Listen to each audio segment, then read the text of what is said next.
Well, welcome back to another episode of Finding Your Way with Lori and Tonya. We are super excited you're here. If you are a first-time listener, we're so glad you found us. We absolutely wholeheartedly believe that you are here for a reason and you have found this episode and us at just the right time. And if you are a returning visitor, we are so grateful for you. Please share this with anybody you think that could use it or you think may resonate with us. We'd love to have you and anybody else that you'd like to send our way. So, we're excited. 2022 off to a brand new start. And so today we're going to talk about something that Lori and I've been practicing for 5 years now, I would say.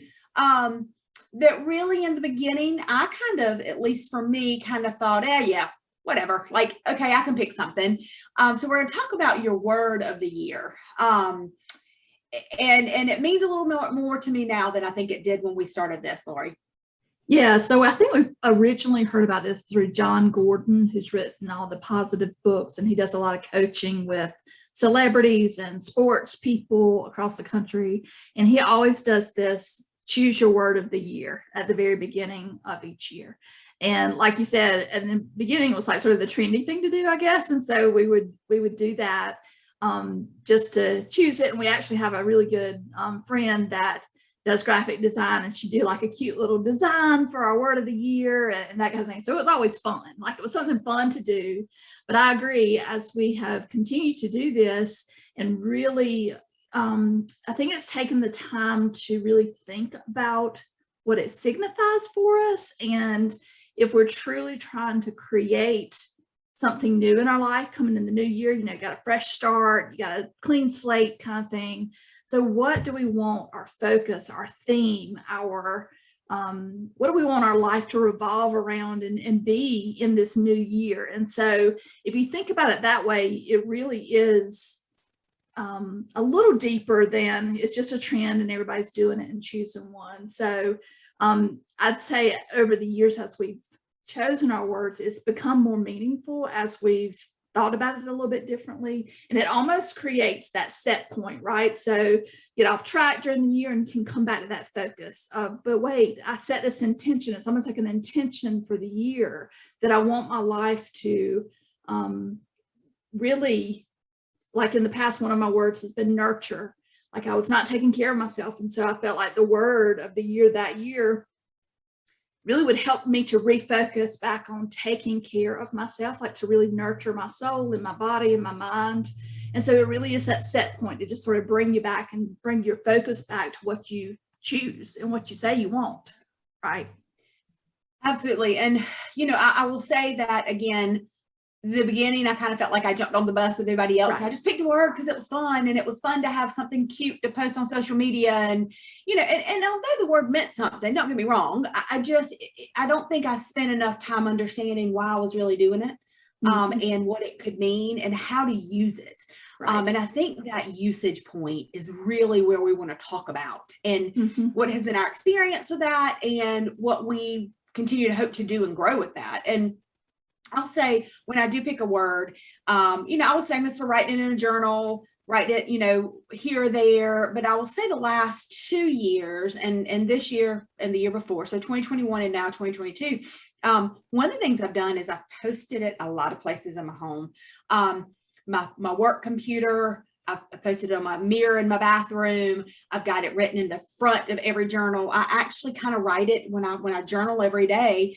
I write that word at the top of the page to go along with the date, almost just as a reminder of, okay, here's my focus, here's my focus, here's my focus. Because I think when we continue to remind ourselves what we really want for the year and what our focus should be and could be and needs to be, I think that's where you really start changing that mindset and planting that seed.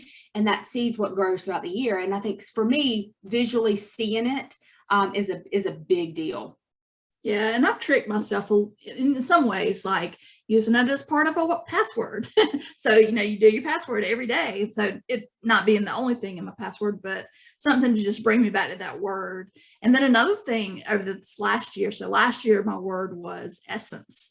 And I really chose that because I felt like I had gotten a little bit off kilter and not really tuned into my true self and my true essence. And so I felt like Essence did not only that, but also the word essence to me is very feminine. It's a feminine word. And I wanted to feel more girly and feminine. And so that's why I chose that. And I found myself looking for that word over the years. So what I would do is say, okay, God, if you want to draw my attention to something, use the word essence in what I'm seeing, what I'm hearing, that kind of thing. And it was sort of interesting because it sort of was like a scavenger hunt to look for the word essence throughout the year. And when I would read things that would say the word essence, I would pause and go, okay, what is this trying to tell me? Because I feel like God's sending me a message. So a little bit woo-woo, but I think it just kind of like that draw my shopping. Attention back. Yeah.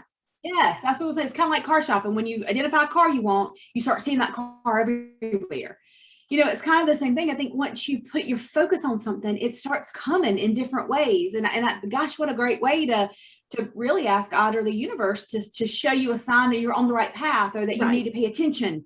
Because when you hear that word, your ears perk up and you're like, wait a minute, essence, what are you talking about? What did I miss, or what do I need to hear, or what's my lesson in this? And there's no coincidences, right? We know this, and this is part of what we've learned and what we teach. And so I think that, again, when you take time to get really quiet and sit down and pick that word, and I think that that's the difference between what I used to do and what I do now is, I decided about a week and a half ago that it was time, that I was getting close to the year, and what was it going to be? And sometimes I struggle with this, but I pulled up a list. The first thing I did is I pulled up a list of words, and there was probably 250, 300 words, and I read them, and I read through them twice. And there were several that kind of stood out, and I thought, okay, those 4 or 5 resonate. And then I just left it alone. And then I did the next day, I kind of did a meditation and just kind of really opened up to what am I doing? What do I want? How does that feel? And I wrote down those 4 or 5, and I just left them on a pad of paper. And then I kind of waited, kind of like what Lori said, is I waited for about 3 or 4 days to see if any of those came up in conversation, in commercials on television, written on the side of a truck. Like I just kind of left it up to, am I getting any signals and signs? And then it came down to 2. And one of them, I just kept thinking, gosh, that's got to be it. Like that gut instinct of, it's a no-brainer. That's it for me. And so I think that once I got there, it just felt so good and so right. And I thought, okay, this is undeniably my word. Whereas before, I don't think I went through maybe that much effort. I just kind of said, oh yeah, that one feels good. I'll pick that one. So last year, my word was joy. I had not been experiencing near enough joy in my life. And I'd recognize that. And I knew that if I was at a deficit of anything, it definitely was joy. 2020 had been, tough. And I'll say that my expectation was to bring in all this fun stuff and joy in my life, which is not what happened. But what did happen is I had a year full of some very personal family hard times, some things with my family that I didn't necessarily expect and were really, really tough. However, because I was seeing that word all over the places I'd posted it, I was writing it every day. It reminded me that as bad as this seems, as tough as this is, I have to find the joy in each day, in each situation, in each moment. I have to find that, because if not, I'm going to be pretty miserable.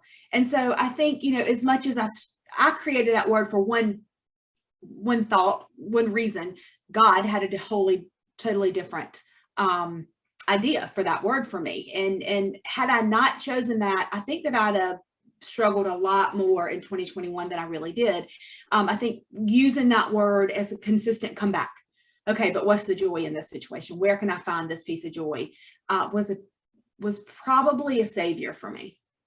Well, and what a stronger lesson than if God had, or the universe had provided you all these fun opportunities, and it would have been very surface level joy, right?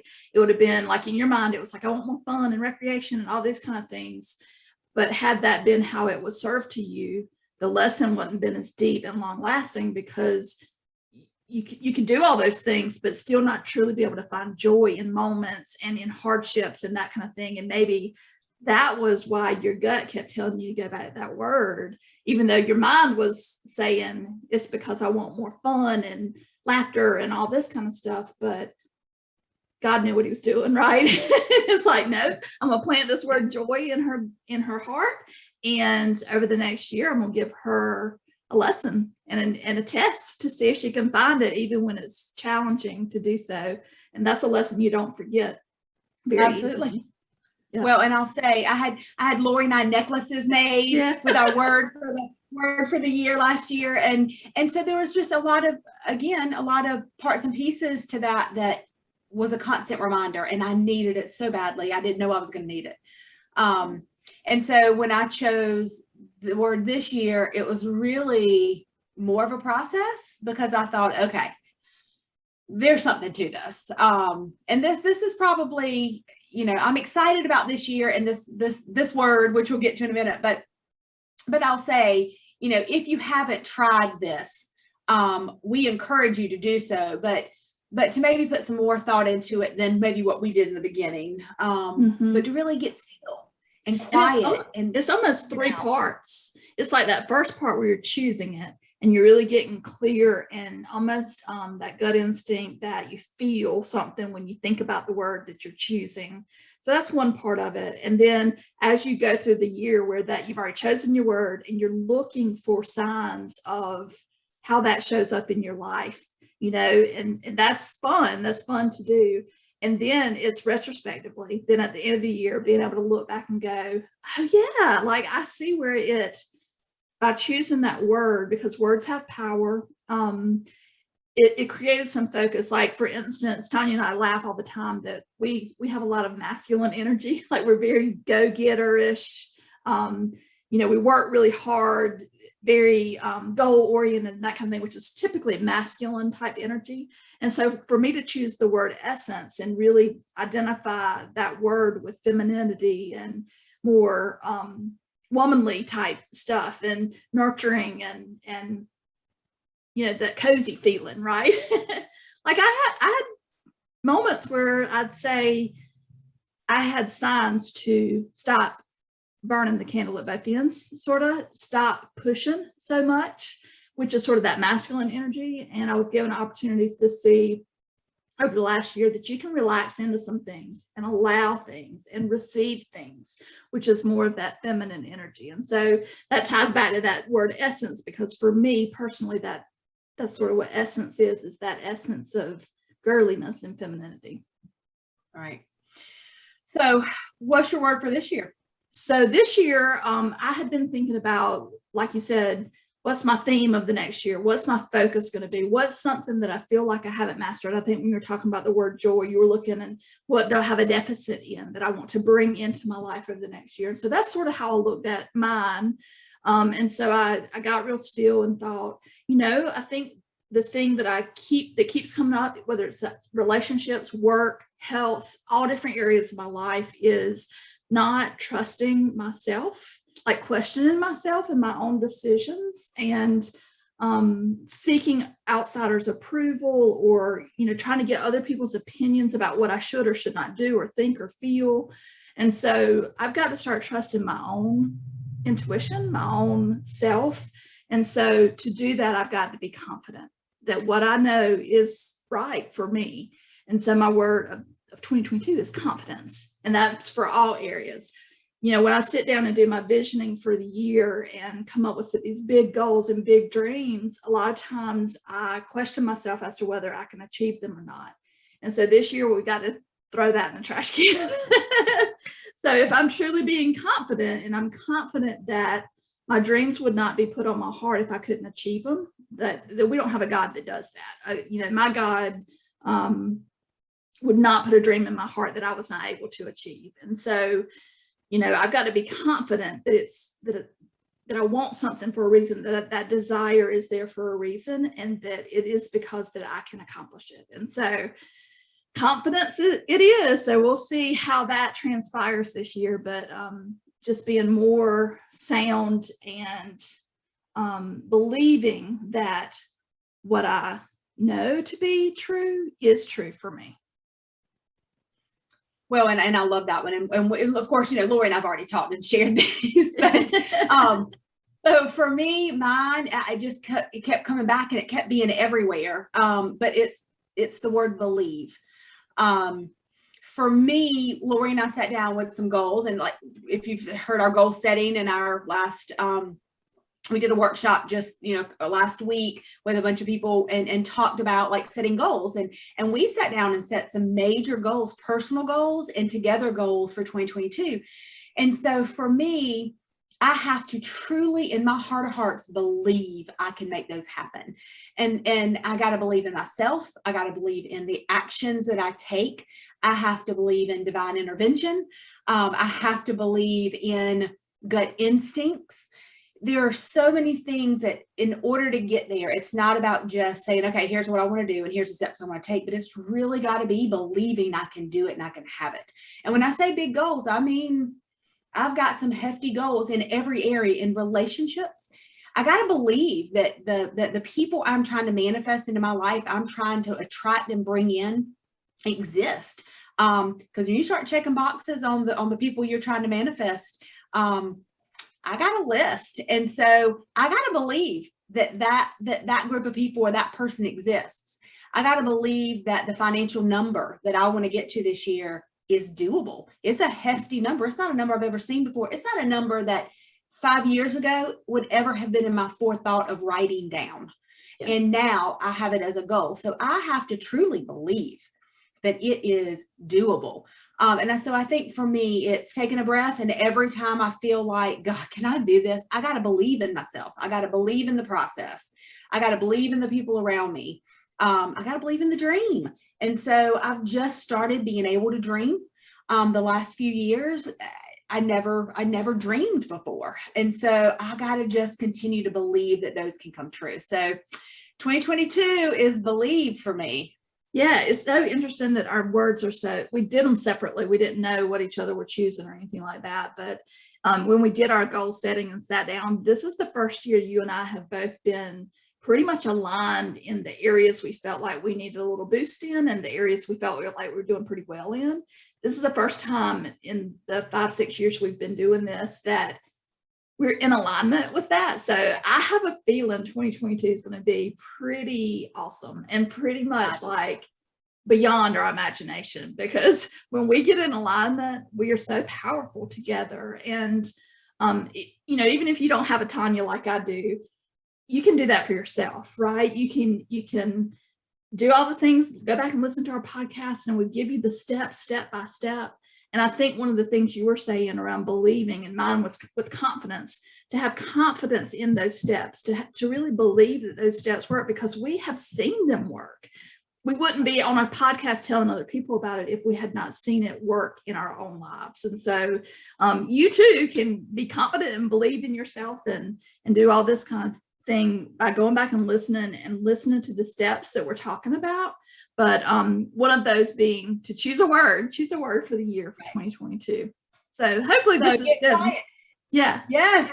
So get quiet. It's not too late. You don't have to do it today. You can do it if it's the middle of the year and you're just now tuning in this podcast, you can do it at any time. Your word for the year does not have to be for the year. If it's June, choose it for the next 6 months. If it's September, choose it for the next 3 or 4. Like, seriously, when you hear this podcast, this information is meant for you right now. Stop, take a breath, think about what your goals, your desires are, your dreams are, and pick a word.